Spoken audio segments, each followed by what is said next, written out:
Friends, welcome to my channel. ಉತ್ತರ Karnataka recipe ನೋಡಕತ್ತಂತ ಎಲ್ಲ ನನ್ನ ಅಕ್ಕ ತಂಗಿಯರಿಗೂ ನಿಮ್ಮ ಮನೆ ಮಗಳಾದ ಲಕ್ಷ್ಮಿ ಆರ್ ಮಾಡುವ ನಮಸ್ಕಾರಗಳು. ಫ್ರೆಂಡ್ಸ್, ಇವತ್ತಿನ ರೆಸಿಪಿ ಏನು ತೊಗೊಂಬಂದಿ ಅಂದ್ರೆ ನಾನು ನಮ್ಮ ಉತ್ತರ ಕರ್ನಾಟಕ ಶೈಲಿಯಲ್ಲಿ ಹೇಗೆ ಮಾವಿನಕಾಯಿ ಉಪ್ಪಿನಕಾಯಿ ಮಾಡೋದಂತ ಹೇಳ್ಕೊಡ್ತೀನಿ. ನೋಡ್ಕೊಂಬನ್ನಿ. ಇಂಗ್ರೀಡಿಯೆಂಟ್ಸ್ ನೋಡ್ರಿ, 1 kg ಮಾವಿನಕಾಯಿ ಕೊಯ್ದು ಇಟ್ಕೊಂಡಿನಿ, ನಾನು ಹೆಚ್ಚಿಟ್ಕೊಂಡಿನಿ.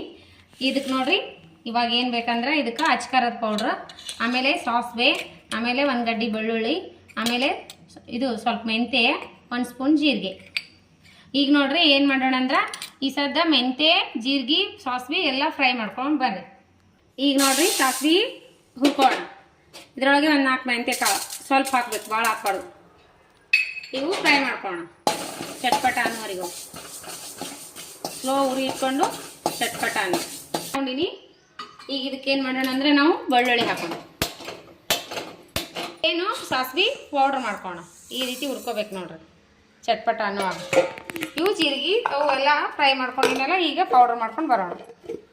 ಕಾಯ್ದಲ್ಲ ಈ ಬೆಳ್ಳುಳ್ಳಿ ಹಾಕೋಣ. ಇದರೊಳಗೆ 1 ಚಿಟಿಕೆ ಹಿಂಗೆ ಹಾಕೋಣ. ಹಿಂಗು ಇದರೊಳಗೆ ನಾವು ಈಗ ಅಚ್ಕಾರದ ಪೌಡ್ರ್ ಹಾಕೋಣ. ಅಚ್ಕಾರದ ಪುಡಿ.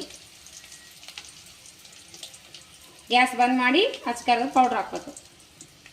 ಈಗ ನೋಡ್ರಿ ಇದೇನು ಮಾಡಿಟ್ಟಿನಲ್ಲ, ಇದು ತಣ್ಣಗಾಗ್ಯದಲ್ಲ, ಇದಕ್ಕೆ ಇದ್ರ ಮ್ಯಾಗ ಇದು ಹಾಕೋಣ ಒಗ್ಗರಣೆ. ಈಗ ಉಪ್ಪು ಹಾಕಿ ಕಲಸೋಣ.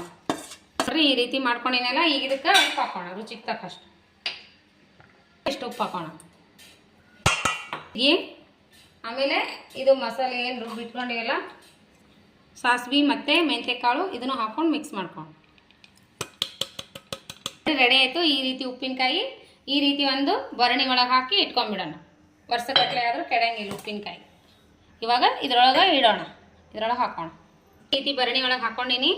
ಈ ರೀತಿ ಭರಣಿ ಒಳಗೆ ಸ್ಟೋರ್ ಮಾಡಿ ಇಟ್ಕೋರಿ, ಮಸ್ತ್ ಆಗಿರ್ತಾವೆ. ವರ್ಷ ಪೂರ್ತಿ ಆದರೂ ಕೆಡಂಗಿಲ್ಲ. ಈ ರೀತಿ ಮಾಡಿ ಇಟ್ಕೊಂಡ್ರಾಯ್ತು. ಇನ್ನೊಂದು ಸ್ವಲ್ಪ ಉಳಿದಾವು, ಇನ್ನೊಂದು ಭರಣಿ ಒಳಗೆ ಹಾಕೋತೀನಿ. ಈ ಉಪ್ಪಿನಕಾಯಿ ರೆಸಿಪಿ ನಿಮಗೆ ಇಷ್ಟ ಆಗಿತ್ತಂದ್ರೆ, ಮಾವಿನಕಾಯಿ ಉಪ್ಪಿನಕಾಯಿ ರೆಸಿಪಿ ಇಷ್ಟ ಆಗಿತ್ತಂದ್ರೆ ದಯವಿಟ್ಟು ಒಂದು ಲೈಕ್ ಮಾಡಿರಿ, ಶೇರ್ ಮಾಡಿರಿ, ಸಬ್ಸ್ಕ್ರೈಬ್ ಆಗಿರಿ. ನಿಮಗೆ ಯಾವ ರೀತಿ ಅನಿಸಿಕೆ ಅಭಿಪ್ರಾಯಗಳನ್ನು ಕಮೆಂಟ್ ಬಾಕ್ಸ್ನಲ್ಲಿ ತಿಳಿಸಿ.